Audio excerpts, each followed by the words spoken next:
Good morning, you guys. First things first, I am clarity. I am presence. I am love. I am abundance. Then embody that. Ah, that's hot. I love French vanilla though. All right, you guys, look.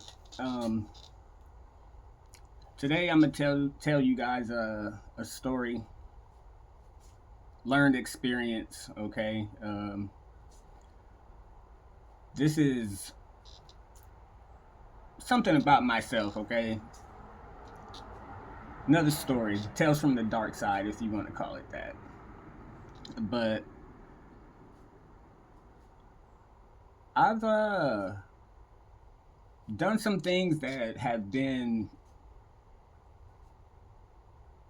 I don't know, to me they were kind of like, why did I do that kind of things, you know what I mean? A whole lot of them. All right. So these are all lessons in humility and ego deaths and like repeatedly. Okay. I've been out on the streets, as I've told y'all before, holding a sign, begging, whatever you want to call it.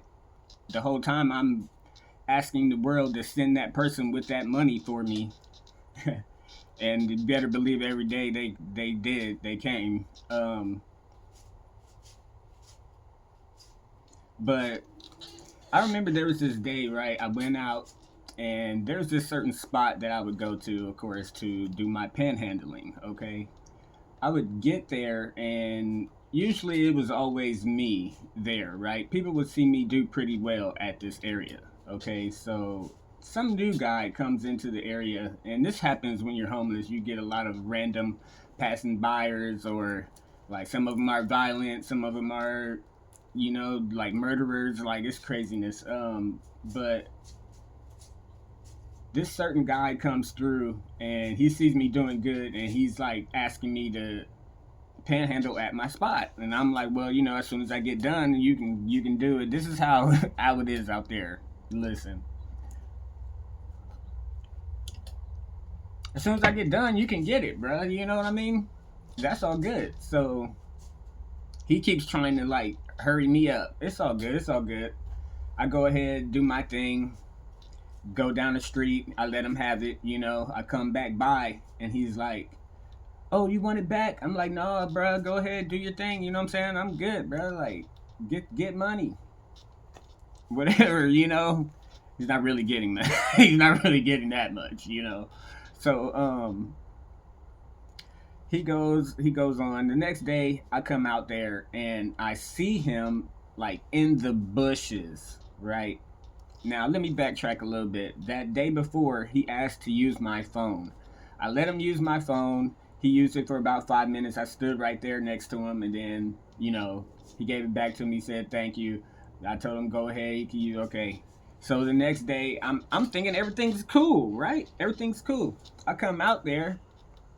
It's early in the morning. I'm like, man, I gotta come out here. Like, I don't want to do this every day. You know what I mean? It's like people looking at you like you're crazy and all that.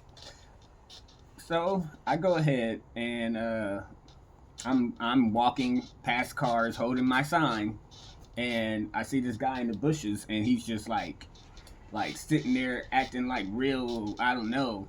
Like, I know when people are doing like this little motion, they're what they're doing, what they're thinking. You know what I mean? And if you're looking in my direction, like I got to come see about you. You know what I mean? So because I'm not gonna just I've been had people hit me like no. So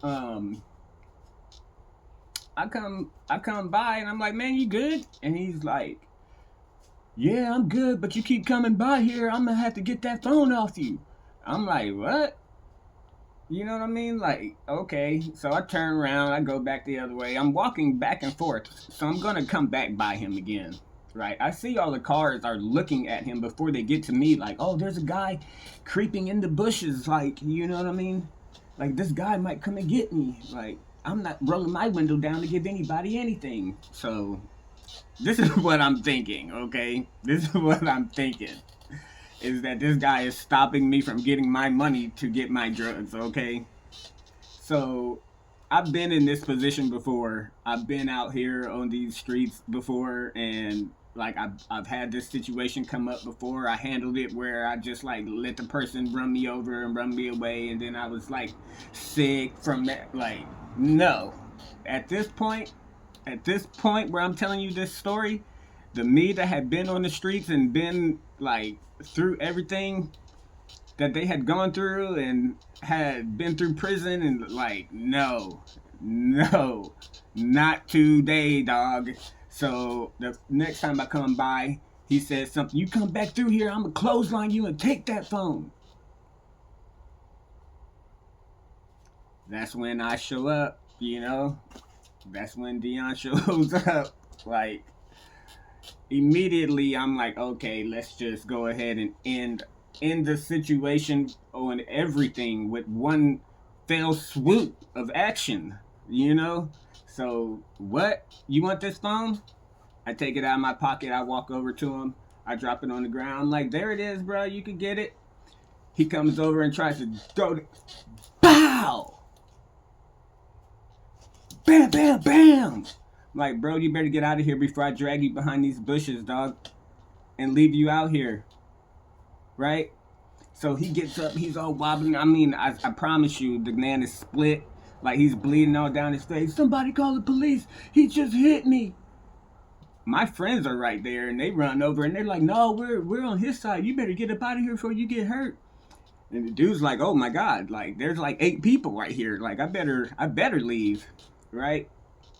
So he leaves. I'm like, man, like, why? I really felt bad because, like, I know why I hit that man. Like, I know why I hit that man. I know why I did that, because I wanted those drugs. You know what I mean? Like, and that was something that I had to look back on and be like, damn, like, that's how you was doing it, bruh? Like, it was that serious? Yes, it was that serious. I was in survival mode. You can't blame somebody for doing something in survival mode. If you were hungry, would you not steal food if that was the only way you knew to get it? I mean, why do you have to steal the food anyway? It grows out of the ground. So it's just like, look, all right. So I'm gonna tell y'all another time. Something that I don't know, most people probably wouldn't tell you. I remember a time that I was sick from using drugs, fentanyl, and my friends and us all went into the woods to partake. Okay, I'm sick though. Like, we had to like pool our money together and like get enough for everybody to get unsick to go do what they had to do that day. Okay. So I'm barely making it to the freaking woods. All right, I'm barely making it to where we go meet the guy to go get it. Like, I'm dragging. I'm dying, y'all. I'm dying. I'm sick, y'all. So I get in the woods, right? Uh, Partake, and everybody's feeling better now, right? But I still don't feel that good because I just partook, and it's gonna need just a little bit to get in my system and get me back going, hopefully, right? So I come out of the woods, and let me backtrack again. I'm going too fast, y'all. I'm going too fast. Before I went into the woods, I saw this guy that I owed money to, and this was around Corona time. He had a mask on, so I didn't really like recognize him when I saw him until he was like right up on me, and he had a gun, and he was like, he wanted his $30. So I'm like, oh yeah, I got you today, bro. I'm just trying to get right so I could go ahead and get you your money. This is that drug addict programming that I had. Okay, so yeah, I'm gonna go ahead and get you that. And I went in the woods, partook, and I came out, right? So we're leaving. As I'm going down the street, this guy comes by me with a mask on. He's like, yeah, did you what was his name? Big something. Big Frank, big something, right? big something, right? He was a heavy set guy, right? So, but he should have just did this right then. Anyway, this guy comes up and he's like, "You gonna get Big Frank his money?" And I'm like, I'm just calling him Big Frank, y'all. This is not Big Frank his money. And I'm like, yeah, I just talked to him. Like I said, I was gonna get him now. I'm gonna go try to handle that right now, right? So I keep going. Bam! I get hit in the back of the head. Bow! Right? I fall to the ground. The first thing I'm thinking is, oh, you just messed up, dog. Like, you snuck me, and I am up still. Like, I'm on the ground, though. But, like, I'm still, like, trying to go to get back up. Bam! He hits me in the back of the head again. I go right out, right? Wake up in my girl at the time's lap, looking up at the sky, like hearing the ambulance coming, and I just looked at her and I was like, "That's for me, right?" And she's like, "Yeah, yep, that's for you." I'm like, you know what?